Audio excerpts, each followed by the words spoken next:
आप सभी को जय मसीह की सुबह की प्रार्थना में आप सभी का स्वागत है। परमेश्वर के प्रिय लोगों, परमेश्वर ने हमें एक नया दिन, एक नया सुबह दिया है। हमें हर सुबह के लिए उस जीवित परमेश्वर को धन्यवाद देने की ज़रूरत है। आप जब रात को सोते हैं, आपको पता नहीं है आप अगले दिन को देखेंगे या नहीं देखेंगे, लेकिन हर दिन सुबह परमेश्वर आपको उठाता है। उस दिन के लिए, उस जीवन के लिए परमेश्वर को धन्यवाद देना मत भूलिएगा। आज हम अब्राहम के जीवन के बारे में सुनेंगे।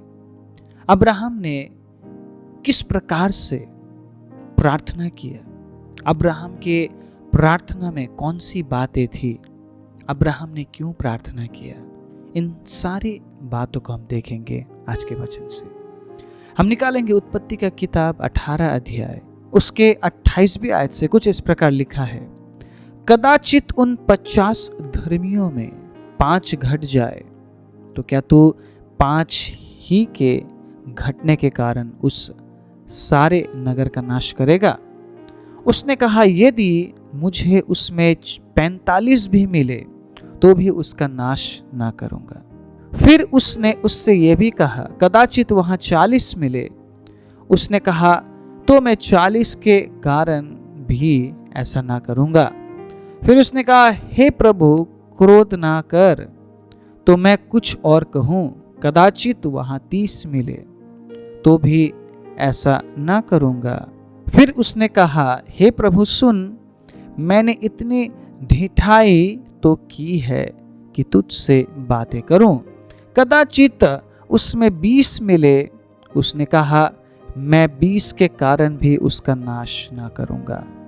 फिर उसने कहा, हे प्रभु, क्रोध ना कर, मैं एक ही बार और कहूंगा, कदाचित उसमें 10 मिले। उसने कहा, तो मैं 10 के कारण भी उसका नाश ना करूंगा। जब यहोवा अब्राहम से बात कर चुका, तब चला गया और अब्राहम अपने घर लौट गया। सदोम की दुष्टता बढ़ गई थी परमेश्वर के सामने, और जब परमेश्वर अब्राहम से मिलने आया सदोम को नाश करने के विषय में बात करने के लिए, अब्राहम सदोम के लिए प्रार्थना करने लगा। अगर आपको पता नहीं है सदोम और अमोरा का जो हालत था वो कैसा था, आप पढ़ सकते हैं उत्पत्ति उसका 18-19 अध्याय, और आप जान सकते हैं परमेश्वर ने क्यों सदोम और अमोरा को नाश किया। उस नगर के लोग बेविचारी, इतने भयानक बेविचारी बन चुके थे, उस नगर को रखना परमेश्वर नहीं चाहता था। इसलिए परमेश्वर ने निर्णय लिया कि मैं सदोम और अमोरा को नाश करूंगा। और जब अब्राहम के साथ परमेश्वर बात करने आता है, परमेश्वर के प्रिय लोगों, अब्राहम प्रार्थना करने लगता है। कई बार हम ये सोचते हैं ना, अच्छे लोगों के लिए प्रार्थना करना चाहिए जो अच्छा काम कर रहे हैं, लेकिन हम अगर अब्राहम की प्रार्थना के बारे में हम सुनते हैं, अब्राहम ने बुरे लोगों के लिए प्रार्थना किया। अब्राहम ने तब तक प्रार्थना किया जब तक वो उन पॉसिबिलिटीज को ढूंढ रहा था उनमें। परमेश्वर चाहता था कि अब्राहम प्रार्थना करे, परमेश्वर चाहता था कि उस नगर को बचाया जाए, लेकिन अफसोस उस नगर में एक भी ऐसा व्यक्ति नहीं था जिसके कारण परमेश्वर उस नगर को रखे।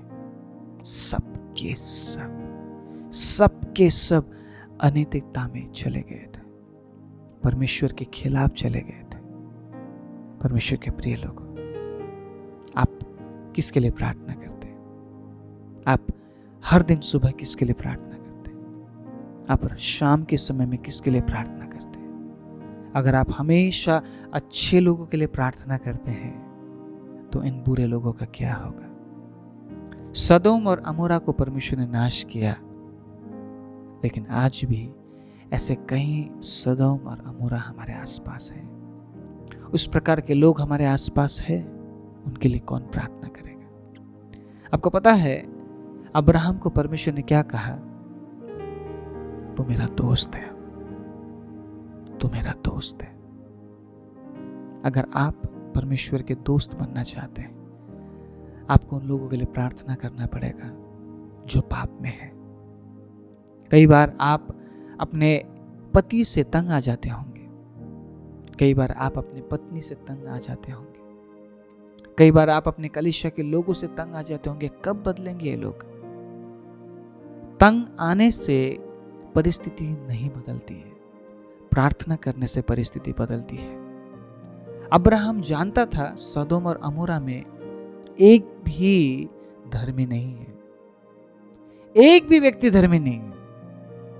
उसने हर तरीके से परमेश्वर से प्रार्थना करके उस शहर को बचाने की कोशिश की, लेकिन कोई तरकीब काम नहीं आया। अब्राहम ने परमेश्वर से कहा, हे प्रभु, अगर 50 अगर होंगे तो क्या आप क्षमा करेंगे? परमेश्वर ने कहा, बिल्कुल मैं क्षमा करूंगा, मैं नाश नहीं करूंगा उन्हें। वो जो काउंटिंग था, वो जो नंबर था, गिनती जो था, वो घटता गया, क्योंकि अब्राहम को भी पता था वहां पे कोई भी धर्मी नहीं है। मैं आपसे पूछना चाहता हूं, परमेश्वर किसके लिए आया? आप मुझे बताइए, वो किसके लिए आया? आपका जवाब है पापी के लिए, राइट? परमेश्वर पापी को बचाने के लिए आया। आप किसके लिए प्रार्थना करते हैं? आप समझिए इस बात को। अगर आप अपने माता पिता के लिए प्रार्थना नहीं करते हैं तो वो कैसे बदलेंगे? अगर आप अपने पति के लिए प्रार्थना नहीं करते हैं तो वो कैसे बदलेंगे? अगर आप अपने देश के लिए प्रार्थना नहीं करते हैं तो आपका देश कैसे बदलेगा? मतलब प्रार्थना से ही आप बदलाहट को प्राप्त कर पाएंगे। अब्राहम की प्रार्थना में निस्वार्थपन था। अब्राहम सदोम और अमोरा के लिए प्रार्थना करके कुछ हासिल नहीं करना चाहता था, क्योंकि उसे पता था मेरी प्रार्थना से मुझे कुछ नहीं मिलने वाला है। लेकिन जब वो प्रार्थना करता है, वो एक निस्वार्थपन से प्रार्थना करता है, और परमेश्वर को ऐसी प्रार्थनाएं पसंद है। आप जब स्वार्थ देखकर प्रार्थना करते हैं, उस प्रार्थना में परमेश्वर खुश नहीं होते। आप बस अच्छे लोगों के लिए प्रार्थना कर रहे हैं, प्रभु वो भाई अच्छा कर रहा है, आप उसे आशीष दीजिए, वो बहन अच्छा कर रही है, आप उसे आशीष दीजिए। आप उन लोगों के लिए प्रार्थना करना भूल जाते हैं जो पाप में है, जो दुष्टता में है। परमेश्वर ने एक बार सदोम और अमोरा को नाश किया, अब वो नाश नहीं करना चाहता है, वो बचाना चाहता है। मैं आपको उत्साहित करना चाहता हूं, उन बुरे लोगों के लिए भी प्रार्थना कीजिए जो नाश के दरवाजे में है। आपको पता है मैंने अपने पिताजी के लिए कितना प्रार्थना किया? मैंने अपने पिता के लिए कई साल प्रार्थना किया है, कई साल। मुझे पता है मैंने कितने आंसू बहाए हैं अपने पिता के लिए। मुझे पता है मैंने किस प्रकार अपने पिता के लिए परमेश्वर की उपस्थिति में घुटने टेके हैं। मैंने कई घंटों प्रार्थना किया, कई साल तक। मुझे पता है, ये बात मेरा प्रभु जानता है। और आज मैं अपने पिता को प्रभु में देखता हूं तो मैं आनंद से भर जाता हूं। मेरे पिता के बारे में अगर मैं आपसे कहूं, मुझे नहीं लगता था कि वो कभी प्रभु में आ पाएंगे, क्योंकि वो ऐसे बंधनों से घिरे हुए थे। लेकिन मेरे प्रभु ने मेरी प्रार्थना सुनी और जो असंभव था उसको संभव बनाया। Praise the Lord, hallelujah.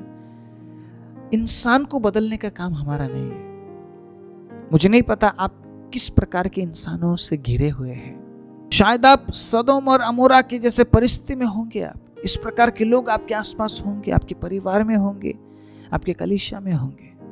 मैं कहना चाहता हूं कि आप अब्राहम की तरह प्रार्थना करने के लिए आप तैयार हैं? क्या आप निस्वार्थ प्रार्थना करने के लिए तैयार हैं? क्या आप निष्पक्ष प्रार्थना करने के लिए तैयार है? आपके लिए धनी और गरीब कोई मायने नहीं रखना चाहिए। आपके लिए पढ़ा लिखा और अनपढ़ कोई मायने नहीं रखना चाहिए। आप धनी के लिए तो अच्छा प्रार्थना करेंगे, लेकिन गरीब के लिए आप प्रार्थना ही नहीं करना चाहते हैं। आप पढ़े लिखों के लिए तो आप अच्छे ऊंचे शब्द से प्रार्थना करते हैं, लेकिन जिन लोगों ने नहीं पढ़ा है या पढ़ नहीं पाए हैं, लेकिन वो प्रभु से प्यार करते हैं, प्रभु के लिए जीते हैं, आप उनके लिए प्रार्थना नहीं करना चाहते। जो अच्छे दिखते हैं, जो दिखने में सुंदर है, आप उनके लिए प्रार्थना करते हैं, लेकिन जो दिखने में उतने अच्छे नहीं है। हालांकि प्रभु का वचन ऐसा नहीं कहता है कोई अच्छा है, कोई गलत है, कोई बुरा है। प्रभु के वचन में क्या लिखा है? उसने सबको बनाया और सब उसके लिए सुंदर है, सब अच्छे। लेकिन जब हम अपने नजरों से देखते हैं, हम डिफरेंस देखते हैं, एक अच्छा एक बुरा है। हम अच्छे के लिए तो प्रार्थना करते, बुरे के लिए प्रार्थना ही नहीं करते। आप अच्छे के लिए प्रार्थना करें या ना करें, आप बुरे लोगों के लिए प्रार्थना जरूर कीजिएगा। बुरा बोलने का मतलब उनका जो कंडीशन है वो बुरा है, वो बुरे नहीं है, उनका हालत बुरा है। और मैं उत्साहित भी करना चाहूंगा अपने परिवार के लिए निरंतर प्रार्थना कीजिए। जिस प्रकार मेरे परमेश्वर ने मेरे परिवार में उद्धार का काम किया, उसी प्रकार आपका परमेश्वर आपके परिवार में उद्धार का काम करेगा। बस आपको कंटिन्यू बने रहना है प्रभु में, बने रहना है प्रभु में। अगर आप प्रभु में बने रहेंगे, अगर आप प्रार्थना करते रहेंगे, अगर अब्राहम की तरह निस्वार्थ प्रार्थना आपकी होगी, निष्पक्ष प्रार्थना आपकी होगी, और आप गिड़गिड़ाने वाले होंगे लोगों के लिए, आप प्रभु से विनती करने वाले होंगे लोगों के लिए, आप मध्यस्थता करने वाले होंगे लोगों के लिए, परमेश्वर क्यों आपको इस्तेमाल नहीं करेगा, या क्यों उन लोगों को वो नहीं बदलेगा। एक नए सुबह में आपने प्रवेश किया है ताकि इस अद्भुत प्रार्थना के बारे में आप सुन सके।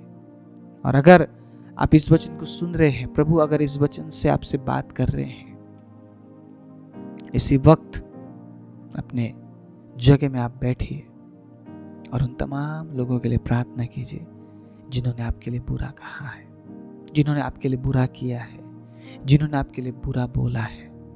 क्योंकि जब आप उन तमाम लोगों के लिए प्रार्थना करते हैं ना, आप प्रभु के और नजदीक हो जाते हैं। वो आपको बेटा या बेटी नहीं, उससे बढ़कर वो आपको दोस्त कहता है। Hallelujah, praise the Lord. वो अपनी बातें आपके साथ शेयर करना चाहता है, अपनी बातें आपको बोलना चाहता है। इसलिए उसने क्या कहा? तू मेरा दोस्त है। अब्राहम को क्या कहा? तू मेरा दोस्त है। Praise the Lord, hallelujah.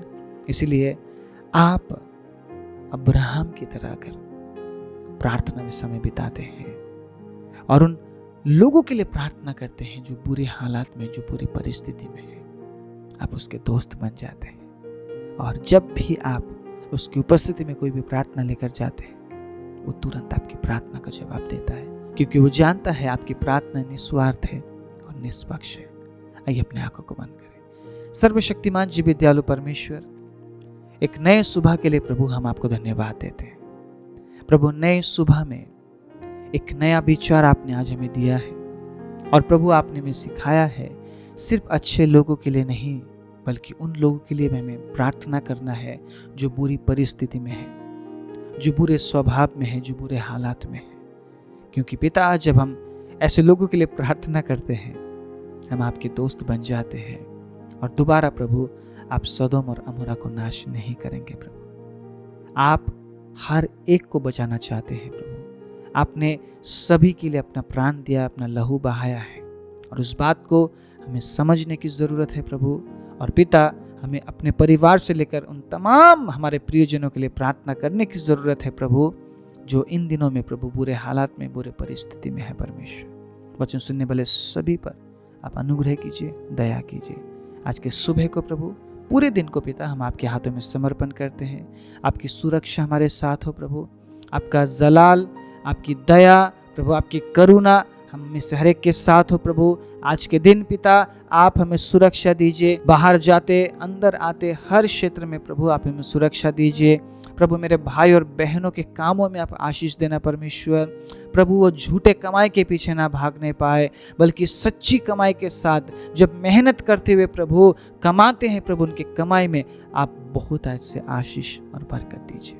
पूरे दिन को प्रभु आपके हाथों में सौंपते हुए, आगे के समय को प्रभु आपके हाथों में समर्पण करते हुए, प्रभु यीशु के नाम से मांगते हैं, आमीन।